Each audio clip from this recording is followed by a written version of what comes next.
Hey guys, good morning. Welcome back to our channel, The Eaton Squad. My name is Addie.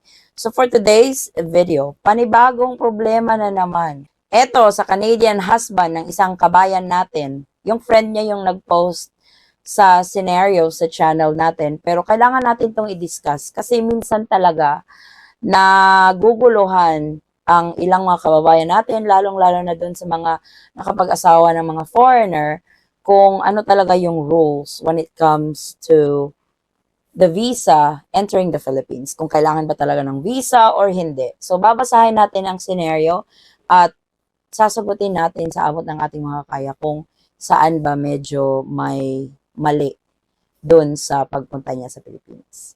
Details coming up.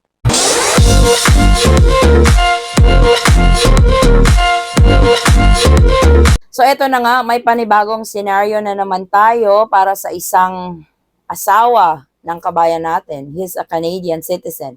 Papunta sana ng Pilipinas, pero na-offload yung asawa ni kabayan dahil nga hinanapan siya ng Philippine visa at wala siyang maipakita. So, eto yung naging scenario niya sa kanyang biyahe. My friend's husband is Canadian citizen and he was offloaded for not securing Philippine visa coming to the Philippines. His stay was 60 days with round-trip ticket.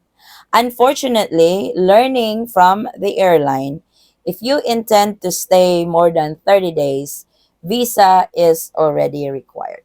So this is yes and no.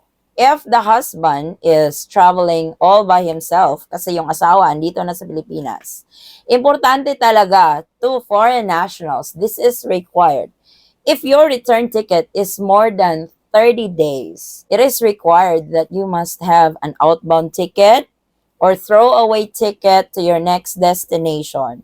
Kasi hinahanapan ka talaga nila. If you cannot provide that, hahanapan ka ng visa. Ito yung naging problema ng asawa ni kabayan since he's a foreign passport. Kasi ganun yung nangyayari sa mga foreigner who are visiting the Philippines as a tourist. Kung alam na nila na magtatagal sila, nagsesecure sila ng throwaway ticket proving that you are departing the Philippines in 30 days. Kahit hindi. Just to satisfy this requirement. So, may mga throwaway ticket na legit website na $16 lang. Sayang naman kung na-offload.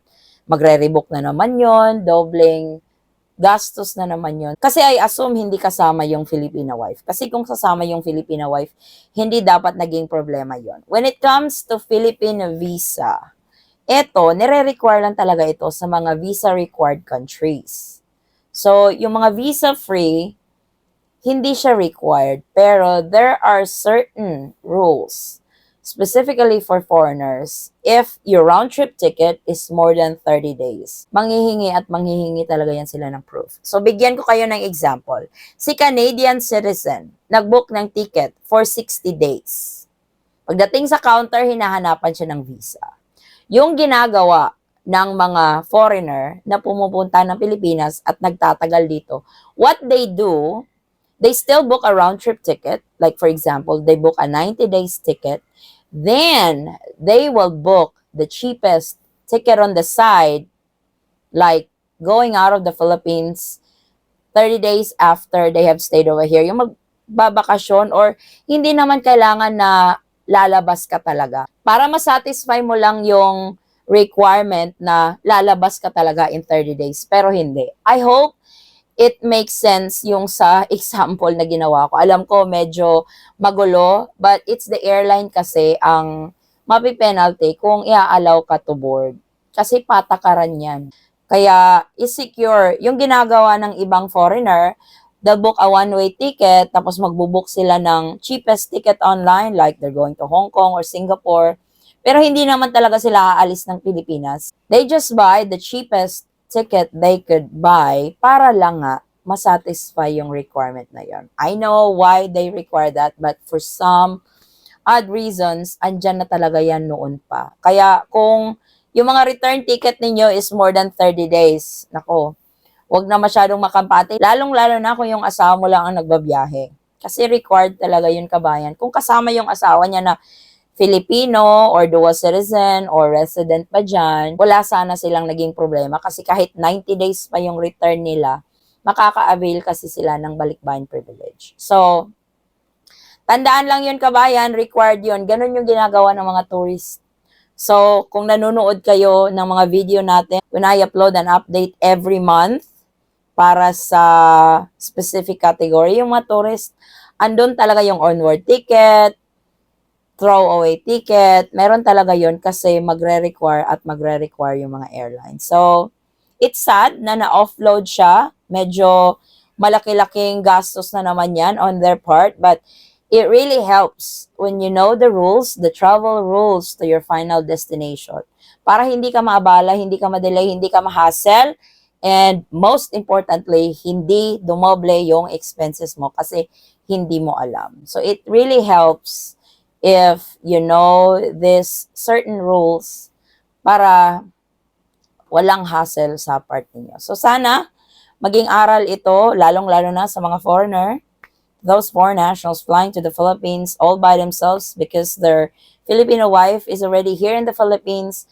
Make sure to have the throwaway ticket or onward ticket with you, especially if your return date is more than 30 days. It's better safe than sorry compared to just paying the extra fees, rebooking and stuff, especially if the airline would charge you no-show, then you have to buy for a new ticket. Let this be a lesson to foreign nationals flying to the Philippines that it's important to have that throwaway ticket. Like, if you're not staying in the Philippines for a month, if you're only staying there for 2 weeks, 3 weeks, your return ticket is enough already.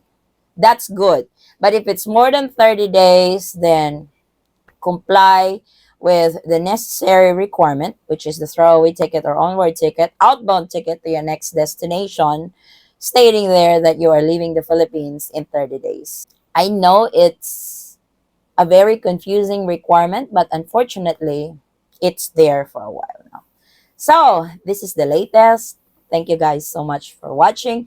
If you have any questions, concerns, or inquiries with regards to this video or in any of our travel-related videos, please comment down below and I will try to get back to you guys as soon as I can. Again, guys, thank you so much for the continued support and trust to our channel and to our family. I hope to see you on our next travel update. Stay safe, stay healthy, and God bless everyone.